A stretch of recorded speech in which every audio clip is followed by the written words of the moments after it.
नमस्कार, न्यूज 18 उत्तर प्रदेश उत्तराखंड देख रहे हैं आप। आपके साथ मैं हूं नलिनी पांडे। चलिए खबरों की शुरुआत करेंगे। यूनिफॉर्म सिविल कोड को लेकर मुख्यमंत्री पुष्कर सिंह धामी ने बड़ा बयान दे दिया है।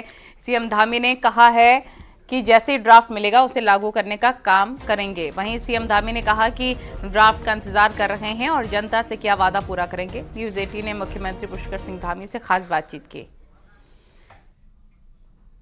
सर, ये कहा जा रहा है कि यूसीसी पर जल्द ही विशेष सत्र बुलाया जा सकता है, क्या कहेंगे?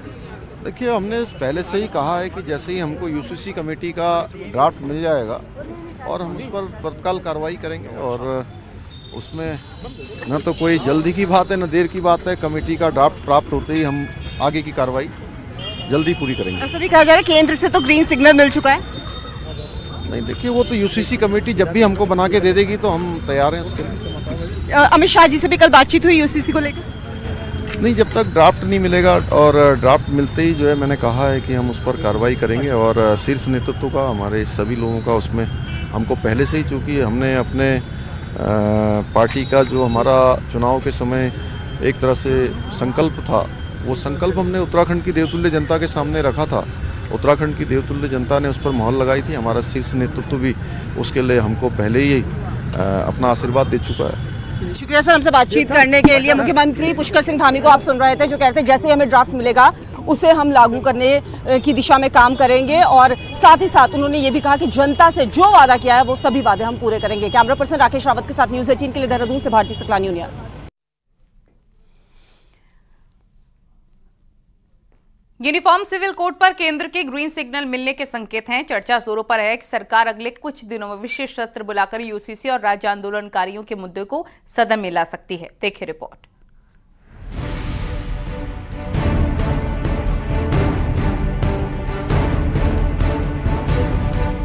उत्तराखंड को देश का ऐसा पहला राज्य बनाने की तैयारी है जहां समान नागरिक संहिता अधिकार लागू होगा। दिल्ली से लेकर देहरादून तक यूसीसी पर कई दौर की मीटिंग हो चुकी है, लेकिन अब खबर है कि सरकार दिवाली के बाद विशेष सेशन बुलाकर यूसीसी बिल को पारित करवाने की तैयारी में। सूत्रों के मुताबिक शुक्रवार को केंद्रीय गृह मंत्री अमित शाह ने भी यूसीसी पर मुख्यमंत्री धामी से बातचीत की है। देखिए, विधानसभा का सत्र विधानसभा अध्यक्ष जब भी आहूत करेंगे तो स्वाभाविक विषय रहते हैं कि सरकार द्वारा जो कार्य सदन के उपयोगी होते हैं और वो सदन पटल में लाया जाता है। निश्चित रूप से यूसीसी भी उसमें एक महत्वपूर्ण विषय है। विशेष सत्र बुलाने को लेकर सरकार में मंत्री मानते हैं कि कई बार मुख्यमंत्री धामी कह चुके हैं कि विशेष सत्र बुलाना पड़े तो बुलाया जाएगा और सरकार यूसीसी की पक्षधर है और इस पर जल्द फैसला लेंगे। इसके लिए अगर विशेष सत्र बुलाना होगा वो भी बुलाया जाएगा, क्योंकि हमारी मंशा बिल्कुल साफ है। चुनाव से पहले माननीय मुख्यमंत्री जी ने घोषणा की थी कि हमारी सरकार आएगी जो यूसीसी लागू करेगी, तो भारतीय जनता पार्टी जो कहती है उसको करने में विश्वास। पिछले 2 साल से यूनिफॉर्म सिविल कोड पर सरकार की कवायद तेज है और अब कहा जा सकता है कि अब जल्दी यूसीसी पर तस्वीर साफ हो सकती है। न्यूज 18 के लिए देहरादून से भारती सकलानी की रिपोर्ट।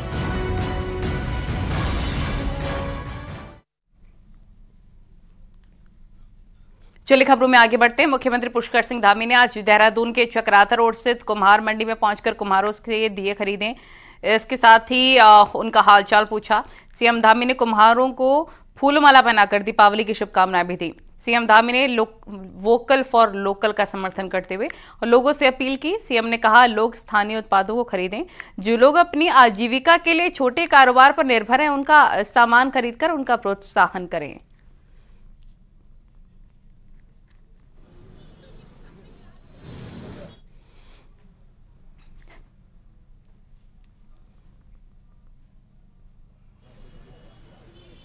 फूलमाला पहनाकर दी शुभकामनाएं। तस्वीरें देख रहे हैं आप। स्थानीय उत्पाद खरीदने की अपील की है सीएम पुष्कर सिंह धामी ने।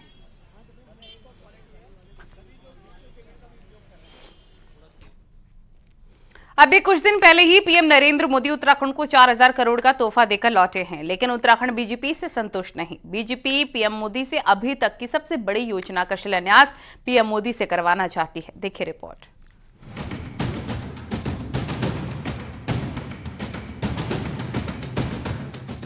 सालों से अटके इस जमरानी बांध के बनने का रास्ता पीएम मोदी की कैबिनेट साफ कर चुकी है। उत्तराखंड के लोग जिस बहुप्रतीक्षित बांध का इंतजार कर रहे थे, अब उसके शिलान्यास का इंतजार है और बीजेपी के कार्यकर्ता इसके लिए बेसब्र हैं। माना जा रहा है कि शिलान्यास की शुभ घड़ी दीपावली के बाद कभी भी आ सकती है।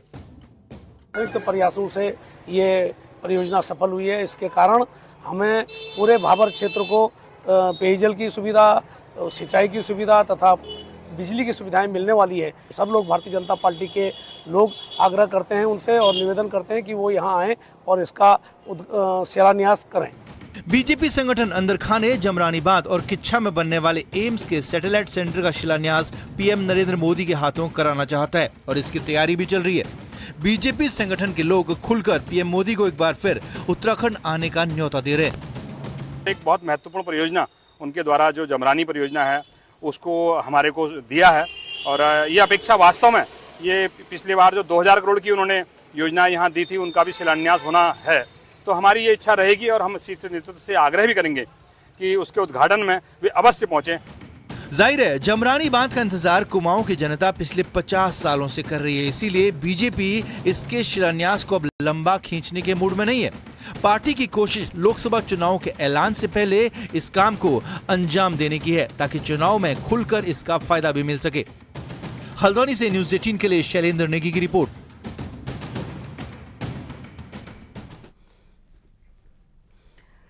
देहरादून से खबर है जहां पर 9 नवंबर राज्य स्थापना दिवस को देहरादून में हुई डकैती के मामले में आईबी ने रिपोर्ट दी है और सूत्रों के मुताबिक इसमें राष्ट्रपति मुर्मू की सुरक्षा में चूक बताई गई।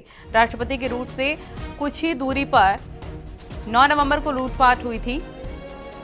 बदमाशों ने ज्वेलरी की दुकान में लूटपाट की थी और उस दिन राज्य स्थापना दिवस समारोह में राष्ट्रपति शिरकत करने पहुंची थी। वहीं पर पुलिस के हाथ तब भी खाली हैं। पुलिस बदमाशों को नहीं पकड़ पाई है। हालांकि आरोपियों की बाइक और कार जरूर बरामद हुई है लेकिन बदमाशों तक नहीं पहुंच पाई है। सीएम धामी खुद इस मामले में लगातार नजर रखे हुए हैं और सीएम ने जल्द से जल्द मामले के खुलासे के निर्देश दिए।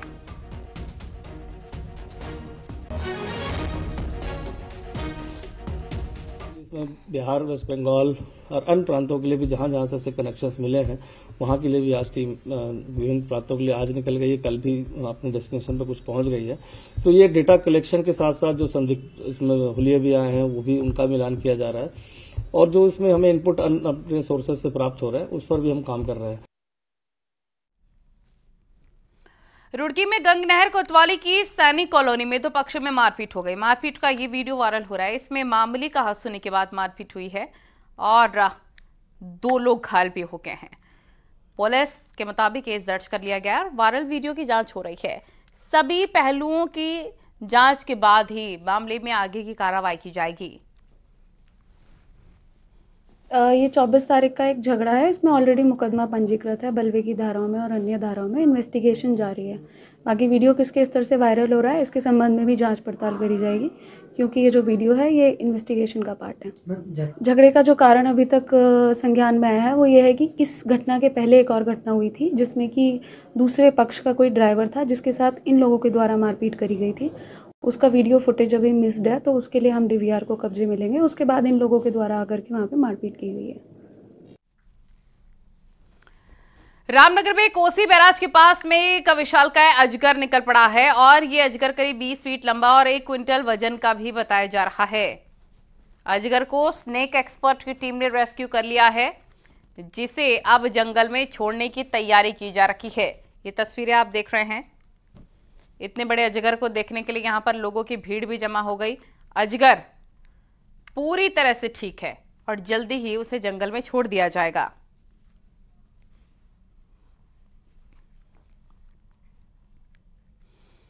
आगे बढ़ते हैं। मुख्यमंत्री पुष्कर सिंह धामी ने पूर्व मुख्यमंत्रियों से मुलाकात की और शुभकामनाएं दी हैं। सीएम धामी ने पहले पूर्व सीएम और सांसद तीरथ सिंह रावत से मुलाकात की और साथ ही सीएम धामी ने पूर्व मुख्यमंत्री त्रिवेंद्र सिंह रावत से भी मुलाकात की। सीएम धामी दोनों पूर्व सीएम के घर गए, वहां पहुंचकर मुलाकात की और दीपावली की शुभकामनाएं दी हैं।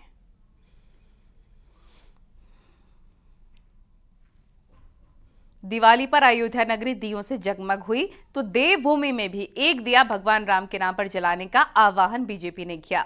कांग्रेस का कहना है कि अयोध्या और भगवान राम पूरे देश के हैं और राजनीति करने वाली बीजेपी जान ले कि देवभूमि के हर घर में रोज दिया जलता है।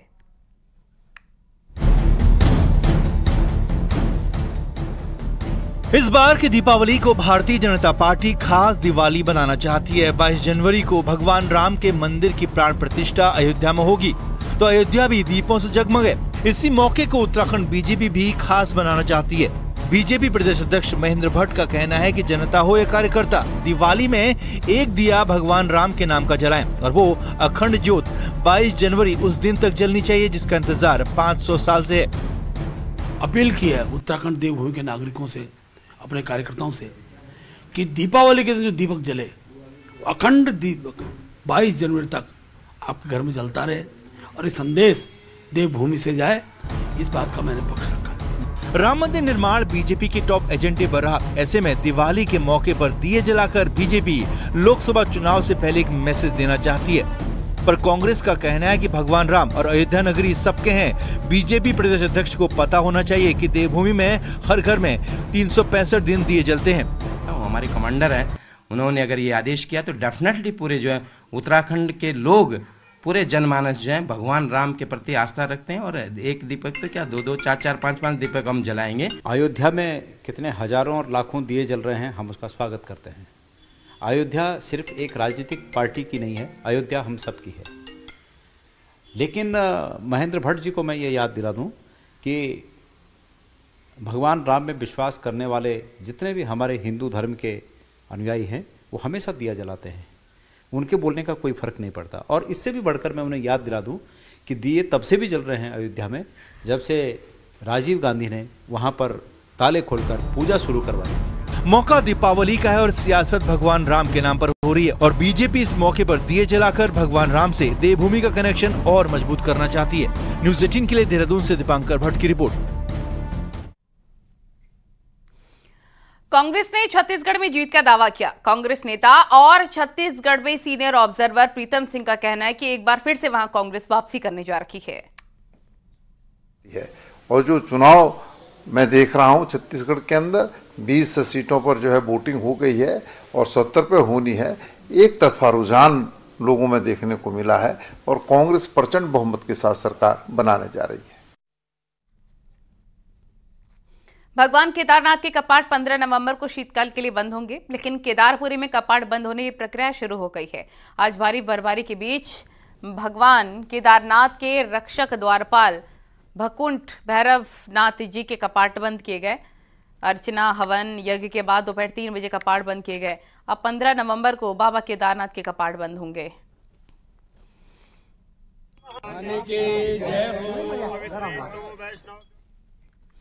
15 नवंबर को भगवान केदारनाथ के कपाट बंद हो जाएंगे और इस बार प्रधानमंत्री नरेंद्र मोदी तो केदारनाथ नहीं आ पाए, लेकिन बीजेपी राज में पहली बार राहुल गांधी जरूर आए हैं। कांग्रेस को उम्मीद है कि आशीर्वाद 2024 में जरूर काम आ जाएगा, पर बीजेपी का कहना है कि आशीर्वाद प्रधानमंत्री नरेंद्र मोदी को ही मिलेगा।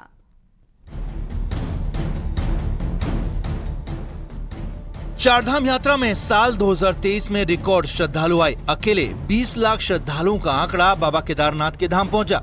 2017 के बाद 6 बार केदारनाथ आने वाले प्रधानमंत्री नरेंद्र मोदी इस बार केदारनाथ धाम तो नहीं आए, पर उत्तराखंड के आदि कैलाश और जागेश्वर जरूर आए। वहीं इस बार एक से बढ़कर एक वीआईपी बाबा केदार के दरबार में आशीर्वाद लेने पहुंचे और उन्हीं में शामिल रहे बीजेपी सरकार में पहली बार केदारनाथ आने वाले कांग्रेस नेता राहुल गांधी। राहुल गांधी 3 दिन तक केदारनाथ में रहे, दर्शन पूजन किया तो श्रद्धालुओं को भोजन भी कराया और कांग्रेस की उम्मीद की इस बार बाबा केदार का आशीर्वाद राहुल गांधी के साथ पूरी कांग्रेस को मिलेगा और 2024 में कांग्रेस का भविष्य उज्जवल होगा। ये लगता है कि इस बार भगवान केदारनाथ ने राहुल जी को बुलाया था ताकि भगवान केदारनाथ को पता है कि इस बार यहाँ आशीर्वाद राहुल जी को मिलने वाला है, कांग्रेस पार्टी को मिलने वाला है, तो इसलिए इस समय कांग्रेस की बारी है। बीते 7 साल में प्रधानमंत्री 6 बार आए तो राहुल गांधी 3 दिन के लिए। बीजेपी का कहना है कि आज नई केदारपुरी बसाने में सबसे बड़ा रोल प्रधानमंत्री नरेंद्र मोदी का है और देवभूमि, देश की जनता और बाबा केदार ने उन्हें आशीर्वाद दिया। बीजेपी नेता खजानदास ने कहा कि केदारनाथ का आशीर्वाद राहुल गांधी को भी मिलेगा और कांग्रेस 2024 में सम्मानजनक तरीके से हारेगी। बाबा केदार का आशीर्वाद उनके ऊपर है और जिस तरह से वो काम कर रहे हैं पूरे भारतवर्ष में, विश्व भी इसको मानता है। और जहाँ तक राहुल गांधी जी का सवाल है, वो केदारनाथ जी गए हैं, भगवान उनको सद्बुद्धि दें और वो आने वाले समय में चुनाव में सम्मानजनक हारें। 2013 में आई आपदा को 10 साल बीत चुके हैं, पर असल काम केदारनाथ में 2017 में तब शुरू हुआ जब उत्तराखंड में बीजेपी सरकार बनने के बाद प्रधानमंत्री नरेंद्र मोदी यहां आए और इसी काम का जवाब फिलहाल कांग्रेस के पास नहीं है। देहरादून से न्यूज़ 18 के लिए दीपांकर भट्ट की रिपोर्ट। आज छोटी दिवाली है और दिवाली को लेकर बाजारों में रौनक है। लोग खरीदारी करने के लिए उमड़ रहे हैं। सभी बाजार लोगों से गुलजार है। वहीं सीएम पुष्कर सिंह धामी ने बग्वाल और छोटी दिवाली के प्रदेशवासियों को बधाई और साथ ही शुभकामनाएं दी हैं। सीएम ने कहा, ईश्वर से कामना है कि ये पावन पर्व सभी के जीवन में सुख समृद्धि, सौभाग्य समृद्धि लेकर आए।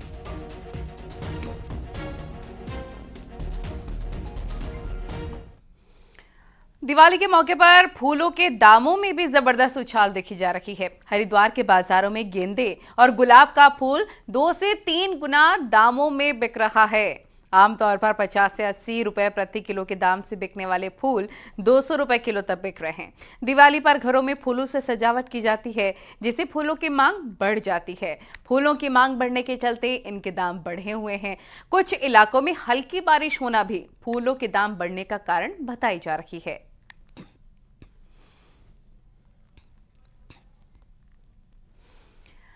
और दीपावली पर मां लक्ष्मी और भगवान गणेश को गेंदे के खास फूल चढ़ाए जाते हैं।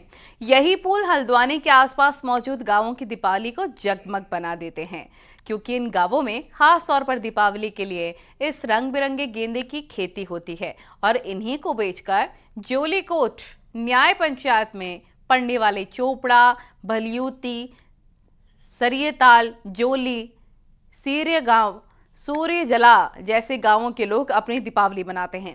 फूल तोड़ने से लेकर इनकी माला बनाने और फिर इन्हें मंडी ले जाने तक का काम ग्रामीण खुद करते हैं। एक तरह से कहा जा सकता है कि इस गांव में दीपावली के दिन लक्ष्मी यानी धन घर लाने का जरिया ये रंग बिरंगे फूल ही बनते हैं। हम लोग जो है गेंदे की खेती केवल दिवाली के पर्पज से करते हैं और यहाँ से गेंदे के फूलों की मालाएं बना करके हल्द्वानी, लालकुआ, बरेली तक मंडियों में हम लोग ले जाते हैं और वहाँ थोक के भाव जो है अपने मंडियों में इनको बेच करके पूरे सब लोग दिवाली का खर्चा और दिवाली का त्यौहार बहुत बढ़िया तरीके से हमारे पूरे गांव में, पूरे जोलीकोट के इलाके में ही समझिए आप, ये सब करीब 10-15 गाँव में ये फूलों की खेती दिवाली के पर्पज से ही की जाती है। बद्रीनाथ में मौसम बदलने के साथ जमकर बर्फबारी हुई है। बद्रीनाथ में चारों तरफ बर्फ ही बर्फ नजर आ रही है। ये तस्वीरें आप देख रहे हैं। 18 नवंबर को भगवान बद्री विशाल के कपाट शीतकाल के लिए बंद होने हैं, लेकिन उससे पहले बद्रीनाथ धाम में जमकर बर्फबारी हो रही है और मौसम विभाग ने अगले 24 घंटे और बर्फबारी और बारिश की संभावना जताई है।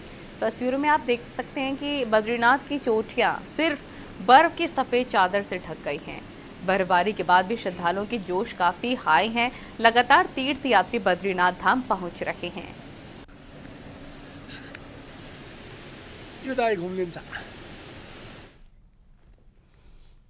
प्रधानमंत्री नरेंद्र मोदी के वोकल फॉर लोकल से स्वयं सहायता समूह की महिलाओं को अच्छी आमदनी हुई है। बद्रीनाथ प्रसाद योजना के तहत चौलाई के लड्डू, अन्य लोकल प्रोडक्ट से स्वयं सहायता समूह की 10 लाख रुपए की आमदनी हुई है। प्रधानमंत्री नरेंद्र मोदी जब भारत के प्रथम गांव माड़ा आए थे, तब उन्होंने तीर्थ यात्रियों से यात्रा का 5% रुपए खर्च करने की बात कही थी। इसका असर ये रहा कि स्थानीय लोगों को इससे काफी ज्यादा रोजगार और आर्थिक कमाई भी हुई है। स्वयं सहायता समूह के द्वारा जो पंचबद्री प्रसाद में रामदाना, चौलाई के लड्डू, धूप, हर्बल धूप हो गई है, तुलसी की माला हो गई है, जो ये सारे प्रकल्प थे पंचबद्री प्रसाद के रूप में लोगों ने सराहा और हाथों हाथ लिया। दिवाली के मौके पर पहाड़ों की खास बाल मिठाई की डिमांड काफी बढ़ जाती है। अल्मोड़ा में बाल मिठाई का आविष्कार हुआ और 1865 से बदस्तूर ये खास मिठाई बेची जा रही है।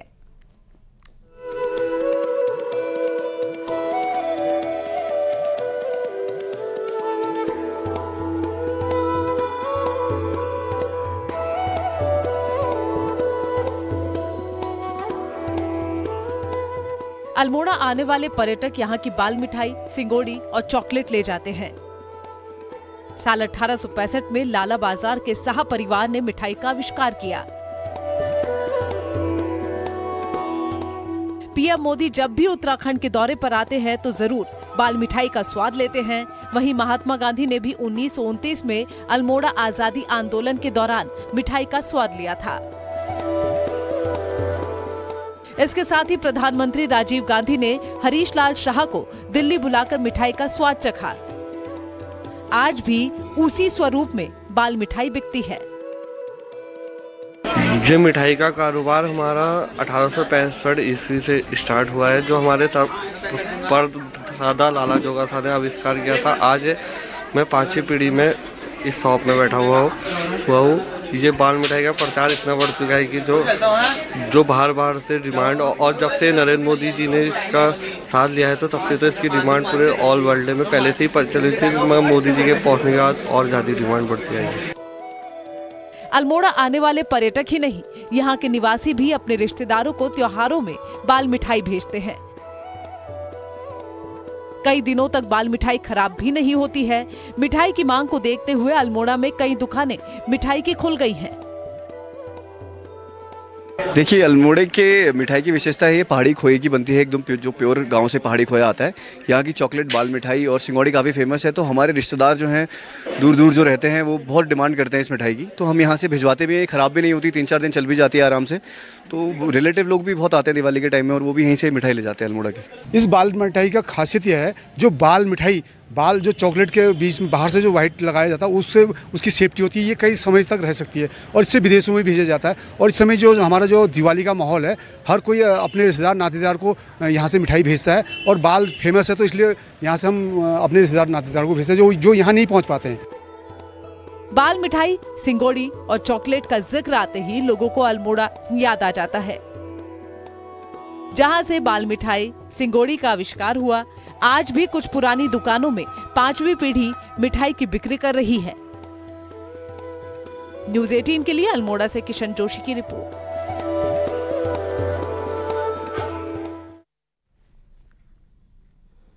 और यहाँ वक्त हो गया एक छोटे से ब्रेक का।